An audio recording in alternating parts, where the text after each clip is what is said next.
안녕하세요. 최인원입니다. EFT와 화건으로 건강하고 행복하고 풍요롭고 성공하는 삶을 사십시오. 오늘 강의를 시작하겠습니다. 오늘 방송은 저번 주에 이어서 몰입에 관해서 설명하도록 하겠습니다. 오늘은 저희 책 스포츠 멘탈 코칭 EFT 257쪽에 나오는 내용을 간략히 말씀드리면서 시작할까 합니다. 몰입과 관련해서 앞에서 장자가 말한 몰입의 개념, 미하이 칙센트 미하이 교수가 말한 몰입의 개념, 두 사람의 몰입에 대해 설명드렸는데, 최근에는 스티븐 코틀러라는 사람이 몰입에 대해서 설명 아주 잘 해줬거든요. 이 사람은 스포츠, 사업 이런 쪽에서 몰입하는 사람들에 대해서 많이 설명했는데, 이 사람의 특징은 미하이 칙센트 미하이 교수가 말하지 않은 분야에서 몰입에 대해 설명을 잘 했고요. 이 사람은 원래 탐사 기자입니다. 기자라서 다방면의 전문가들을 만나가지고 몰입에 관해서 다양한 얘기를 듣고 그걸 이제 자기가 정리해서 잘 설명해주고 강의도 하고 책도 쓰고 했는데, 그 사람이 테드에서도 강의를 했었고 책도 냈고 그랬는데, 제가 그 테드 강의와 그 사람 책을 읽으면서 거기서 중요하다 생각한 것들을 정리해서 여기에 넣었거든요. 이걸 다 설명드릴 필요는 없을 것 같고 여기서 중요한 것만 간단히 설명드리도록 하겠습니다. 스포츠 쪽에서 이제 일어난 현상인데, 특히 이 사람이 익스트림 스포츠라고 해서, 익스트림 스포츠 아시죠? 뭐 파쿠르, 맨손 암벽 등반, 어마어마하게 높은 파도 타기, 서핑 이런 것들이 익스트림 스포츠인데, 익스트림 스포츠가 재밌는 게 이게 최근 몇십 년 사이에 급속하게 발전했거든요. 구체적인 예를 설명드리면, 예를 들면 파도 타기 같은 경우에는 기원 후 400년까지 거슬러 올라가는데, 400년부터 1996년까지 거의 1500년 동안 파도 타기 기술의 진보는 사실 너무 느렸다 이거죠. 기껏해야 8m 정도 높이의 파도를 타는 게 최고 한계였는데, 심지어 뭐 8m 이상은 타는 게 불가능하다 이런 걸 증명하는 물리학 논문까지 나오고 그랬대요. 그런데 그 뒤로부터 갑자기 발전하기 시작해가지고, 그 뒤로부터 20년이 지난 뭐 요즘에는 30m 정도의 파도를 타는 것은 흔히 볼 수 있는 일이 되었다 이거죠. 결국 20년 동안 발전한 게 1500년의 발전을 완전히 압도하는 일이 벌어진 거죠. 또 다른 예를 보자면은 사진으로 다들 보셨을 겁니다. 요세미티 공원의 엘 카피탄이라고 불리는 사람 대머리처럼 생긴 커다란 암벽이 있는데 900m짜리 암벽인데, 이 암벽은 수직 암벽이라서 그 누구도 절대로 오를 수 없는 신성 불가침의 영역이었습니다. 그런데 1958년에 워런 하딩이라는 사람이 3명이서 팀을 짜가지고 18개월 동안 끈질기게 암벽에 볼트 받고 밧줄 연결하고 이렇게 해서 마침내 등반에 성공했습니다. 18개월 동안 어떻게 했냐, 제가 그 다큐를 봤는데, 뭐 하루에 밧줄 메고 올라가서 뭐 볼트 받고 또 올라가고 그렇게 해서 뭐 꼭 출퇴근하듯이 끝나면 내려오고 이런 식으로 해서 18개월 동안 한 거죠. 그래서 18개월 걸렸는데, 54년 후인 2012년에 이 똑같은 경로를 알렉스 호놀드와 한스 플로린이 3시간 만에, 18개월 걸렸던 것을 3시간 만에 등반했습니다. 이제 엘 카피탄은 정상급 암벽 등반가들이라면 누구나 다 오르는 교과서 같은 경로가 되었습니다. 이 최근 10년의 발전이 과거 60년의 발전을 완전히 압도하는 일이 벌어진 겁니다.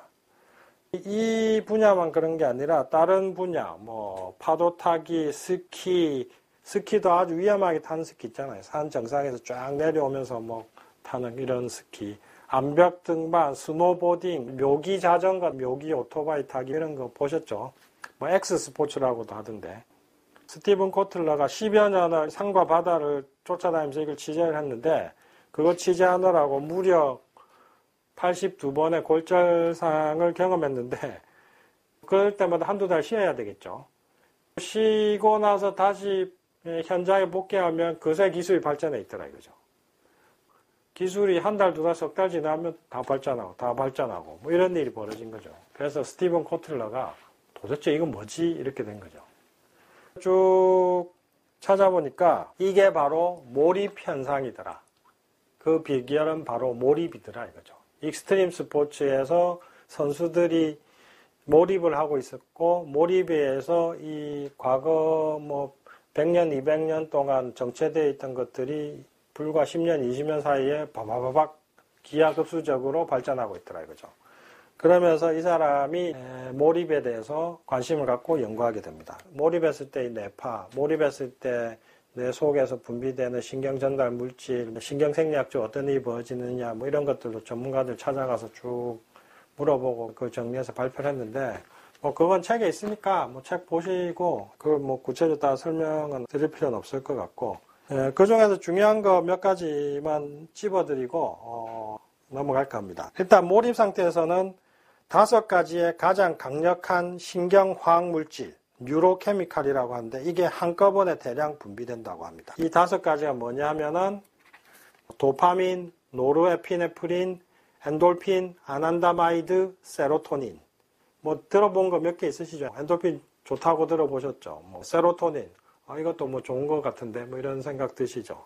도파민도 들어보셨고. 도파민, 엔돌핀, 세로토닌, 이거 다 분비되면 엄청난 쾌감을 느끼게 하는 거거든요. 여기에 노르에피네프린, 아난다마이드까지 5종류가 분비되는 건데, 이 5가지가 한꺼번에 분비될 때는 몰입할 때 뿐이랍니다. 그리고 이 5가지가 한꺼번에 분비될 때 우리는 어마어마한 행복감과 쾌감을 느끼는데, 그거는 마약보다 더 강력하다고 합니다. 그래서 몰입이 중독성이 그렇게 강한 겁니다. 한번 몰입을 경험한 사람은 다시는 이 쾌감을 잊을 수가 없어서 계속 몰입감을 얻기 위해서 계속 이걸 더 열심히 하게 됩니다. 몰입이 왜 그렇게 강력한 중독성이 있느냐 설명하는 이론으로서 이 5가지 뉴로케미칼, 이걸로 설명하기도 합니다. 뇌파 얘기도 있고 그런데 그건 뇌파는 한번 읽어보시고요. 뇌파에 관해서도 중요한 거는 우리가 스트레스 받을 때는 베타파가 많이 커지고, 명상하거나 이럴 때는 알파파, 이완되고 이럴 때 명상 상태는 알파파가 많이 커지는데, 몰입 상태에서는 알파파와 세타파도 명상하고 이럴 때, 무의식 상태일 때 많이 나타난 파인데, 이 알파파와 세타파가 강해지는 경향성이 있다. 이런 것도 설명합니다. 기본적으로 뇌파가 5개가 나오는데, 델타파, 세타파, 알파파, 베타파, 감마파. 몰입하면은 그 중에서도 알파파와 세타파가 강하게 드러나더라. 스트레스 많이 받으면 베타파가 많이 나타나는데, 몰입 상태가 되면 베타파는 많이 줄어들더라. 이 정도로 뇌파에 대한 설명드리고요. 그 다음에 또 중요한 거 있는데, 몰입이 얼마나 생산성을 높이는지에 관해서 설명드릴까 하는데, 몰입 상태가 되면 창의성이 400에서 700% 증가하고, 학습 능력도 470% 증가하고, 맥킨지의 10년 연구 결과에 따르면은 정상급 경영자들은 몰입 상태에서 5배 이상의 생산성을 발휘한다고 합니다. 또 말콤 글래드웰의 아웃라이어라는 책에서 유명해진 그 말이 있죠. 전문가가 되는 데는 1만 시간이 필요하다. 1만 시간이 걸린다. 그런 것도 유명한데, 그런데 몰입 상태로 하게 되면 이 1만 시간을 5,000시간으로 단축시킬 수 있다. 이런 연구 결과도 나와 있습니다. 스티븐 코틀러는 몰입에 관해서 아주 다른 측면에서 잘 설명해 줬고요. 특히 익스트림 스포츠 쪽에서 몰입이 얼마나 많은 역할을 하고 있고 중요한 역할을 하고 있는지 잘 설명해 주고, 신경생리학적으로 뇌파 이론을 통해서 뉴로케미칼, 뇌 안에서 분비되는 신경전달 물질, 이런 것들을 이용해서 잘 설명해 줬고, 몰입을 조금 더 현대화시켜서 스포츠나 사업 이런 분야의 응용 범위를 넓혀서 설명해 주었다. 이렇게 말씀드릴 수가 있고요. 장자, 미야이 칙센트, 미야이, 스티븐 코틀러, 이렇게 해서 3명이 말한 몰입에 대해서 설명을 드렸는데, 다음 시간부터는 몰입하게 도와주는 즉석 EFT를 하도록 하겠습니다. 이번 시간까지 이론은 이 정도로 하고, 다음 시간부터는 즉석 EFT로 직접 몰입하는 훈련을 하도록 하겠습니다. 시청해 주셔서 대단히 감사합니다. 다음 시간에 또 뵙도록 하겠습니다. 안녕히 계십시오. 감사합니다.